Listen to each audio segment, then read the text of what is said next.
What's up, everyone? This is Xavier, your host, and welcome to the 210 Stockyard. All right, folks, we got big news today. So today's date is January 5th, and early this morning, the XFL, the San Antonio Brahmas, and the remainder of the XFL League have all released their season schedules. Finally, we know who we're playing, when we're playing them, and where they'll be playing at. Now, because the schedules are out, they also released the division line. So, here's how it's going to work. So, the XFL will be split into two divisions, the North and South. The North will be comprised of the DC Defenders, the Seattle Sea Dragons, the St. Louis Battlehawks, and the Las Vegas Vipers. The South, or as I'm going to call it, the Texas Division, will have the Arlington Renegades, the Houston Roughnecks, the San Antonio Brahmas, and the Orlando Guardians. So 3 out of the 4 teams in that division are from Texas, which is why I'm just going to call it the Texas Division. Now, me personally, I think that's kind of cool. I like that all Texas teams are in one division instead of splitting it up. And I saw online that some people were complaining, like, oh, we should have at least one Texas team in the other division. That way at least it sets up a potential Texas showdown. But in my eyes, I don't know. I don't think the rest of the country's going to want to see that. I don't think if it does come down to it, I don't think they'd want to see a Dallas versus Houston or San Antonio. So yeah, I like that. So here it is in all its glory, the 2023 Brahmas season schedule. All right, so the way this is going to work is each team will play a total of 10 games. You get 5 home games and 5 away games. Now we're going to play each team in our conference twice and each team outside of the conference once. And actually, before I get too far into the schedule, I do need to address why it took so long for the schedules to release. Las Vegas. This is what held everything back.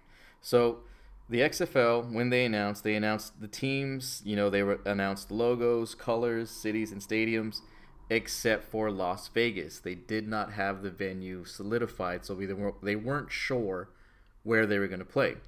Problem is, once you announce the teams, colors, logos, and all that, you have to stay committed. So you can't announce that they will be the Vegas Vipers and then a month later say, oh, never mind, we couldn't find a place for them, so they're now some other city's team.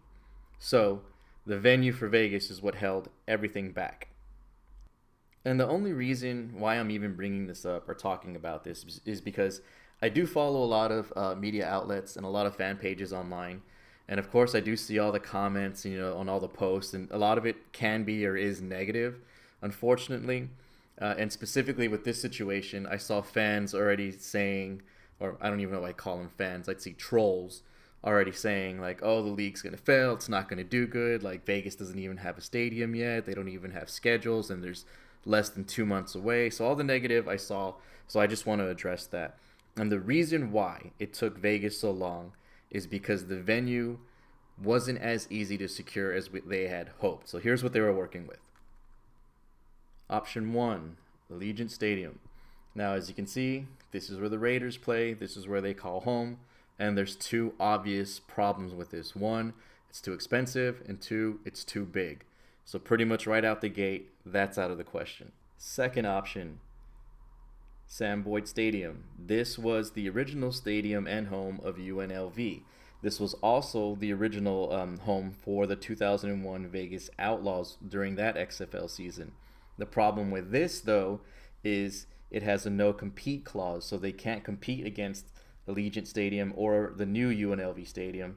And the other problem is that it's permanently closed. It closed down in 2020 during quarantine, and it never opened back up, and so now it's just permanently closed. Option number 3, the Las Vegas Ballpark. Now, this is currently home to the baseball team, the Las Vegas Aviators, and it does seat 10,000. The problem with this and most baseball fields is that you would have to renovate additional seats around the other end of the field instead of just having that L-shaped or curve-shaped seating style. You would need to add seats on the opposite side. And the president of the Aviators came out and was quoted as saying that the field or the stadium cannot be transformed and it cannot suit the needs of a football team. So there's that issue. Final option is Cashman Field. Now, this is a converted soccer field. It was a baseball field. They now use it for a soccer field. It seats 12,000 people and is currently the home of the Las Vegas Lights Football Club, or soccer team, basically. The problem with this is that their season starts in March, and they will have scheduling conflicts with the XFL games being played on Saturdays and Sundays. So that's one issue. Second issue is, just like the previous baseball field, this would also need renovations to get seats on the opposite side. And then yesterday, January 4th, this announcement was made. Cashman Field will serve as the Vipers' home field for the 2023 XFL season. Stadium opened in 1983. Again, it was designed for a minor league baseball team. Was renovated in 2019 and now pretty much is the home of the Vegas Lights FC. And according to this, it seats 12,500 people currently. So there it is. Cashman Stadium will be home to the Vegas Vipers. The team now has a venue. You can now buy your season tickets and not worry about where it's going to be. It is solidified. And now it's finally time to talk about the Brahmas schedule. All right, so week 1, first opponent is going to be the St. Louis Battlehawks. It's a Sunday game at 2 o'clock Central on ABC. Now, the Battlehawks, by the way, other than San Antonio, are the only other team that is expected to do well with crowd turnout and fan base. St. Louis does have a pretty big football fan base, and they are anticipating to have heavy numbers for home games, just like San Antonio is. All right, so we look at the rest of the schedule. All right, so we have a home game for week 1. Then we go on a 3-game road trip. We're back home against Dallas, and I kind of like that. Those are back-to-back games. So week 5 and 6, we play Dallas back-to-back. One here, then one over there. And then we have another road game against Vegas. And this I really like. The last 3 games of the season are all home games. So we end the season on a pretty good note there.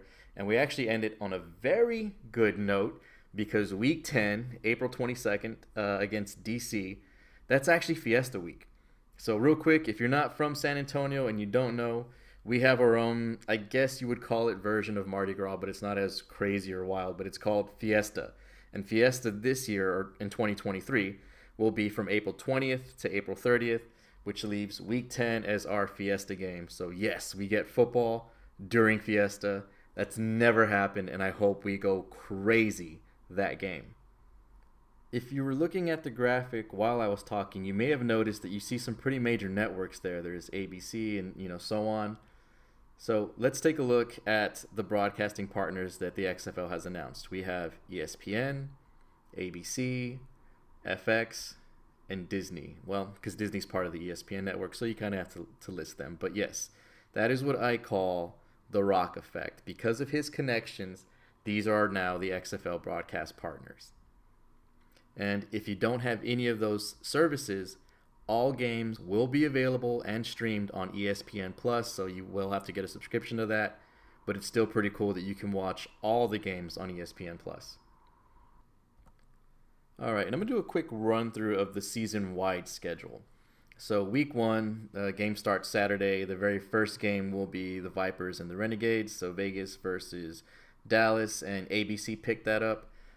Then Sunday we have our game against St. Louis, and then the Defenders will play the Dragons. But I also liked that ABC picked up the Brahmas as well. And you'll notice in the schedule, we're going to go through it, but ABC will predominantly have the Brahmas on all their broadcasts. So we get some pretty major network coverage there. I like that. Now, week 2, we actually get 3 days of football. There's a Thursday night game, so yay. Let's see. Week 3, we have 1 Saturday game and 3 Sunday games. Okay. Week 4 looks normal. Week 5, we get another Thursday night game. Week 6, we have a Monday night football game. All right. 7, we have our first Friday night match. I like that. 8 looks normal. 9 and 10 are normal. And again, our last game will be aired on ABC. Now, once the regular season wraps up, the playoffs are pretty much going to be a Final Four style tournament. Now, before everyone goes crazy, All right, this was just a mock-up that I made. Obviously, I am a Brahmas specific channel. I am from San Antonio. I live here. I will be attending every single home game, and yes, I want my Brahmas to win. So in my perfect world, the Brahmas are going to play Houston in the playoffs, and then we'll have Seattle against Vegas. Now, again, I have nothing to base this off of. Those are just the random logos I had at the time, and I placed them in the bracket. And I do think it would be very crazy if it plays out this way. So, I don't know. We'll see how well this ages. All right, getting back to it. So, Final Four style bracket. I say the Brahmas win that, and they go to the championship game against, let's just say, Seattle. And then the winner, obviously, is crowned the champion. So, that's how the league will work. There are a total of 43 games. So, it's 40 regular season games, 2 playoff games, and then 1 championship game. And that brings me to my final bullet point, and that is season tickets. So myself, I was waiting for the official schedule to be released to buy my season tickets because, like most people, I just wasn't sure. Obviously, we didn't know when they were going to be played, and I wasn't sure if I was going to be able to make each game. But now that I know, I can confidently buy my tickets. So please like and subscribe. My next video, I'm actually going to document the whole process of buying the season tickets. I kind of ran through it once already, and it's fairly simple, but I'll still put a video out there to kind of help ease everybody's minds and hopefully answer any questions that you might have had. And if you're not planning on buying season tickets, that's fine too, because they also announced this morning that starting January 12th, you can purchase single game tickets. So if season tickets weren't in your budget, you can now buy a single game ticket starting January 12th. So that's it. That's the breakdown. That's the schedule. That's the good news. That's the big news because, again, that was the main roadblock for the season. And as far as I can see, as far as I know, there are no more roadblocks. We are just counting down time for the season to start. Again, I'm so excited. I hope you guys are excited. Please let me know what you think in the comments. Again, like and subscribe. It helps the channel. The start of the season is right around the corner, and it's closer than you guys think. You know, can you guys hear that? It almost sounds like a stampede.